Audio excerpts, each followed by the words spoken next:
Heimweh von Josef Geun. Hier kann Döx mit kein Mensch mehr kalle, het in Krankheit überwalle. Der Doktor kann nicht genese, dat leckt wal an sin aardig Wese. Mit jene in het Hus verdrag, het Heimweh lecktem ob der Mach. Heimweh, dat liet sich ja nicht griepe, dat Gewöhl set diep in het hart.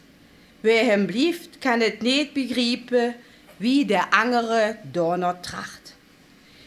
Moet doch mit de Vrouwen spreken, dat Heimweh plocht hem nu al weke.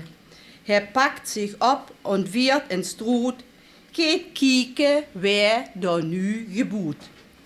Süd de Toure dann von wir und denkt dann an die frühere Tiet, fühlt sich alle bitsch geheim und denkt da dran, wie noch klein. Kickt ins Hi und kickt ins Dor, löppt jau alle Jetzkes nur, süd de Schwelpkes Nesterbuhr, hört de Orves Glocke lue, spreckt mit de Lüse selfgan platt, dat kömmt so richtig ude Tacht. Wie Mutt unger de döchte Bein, da wöllt sich so richtig heim. Nu liegt nix mehr ob et Hart und wird ja drückquer nur de Stadt.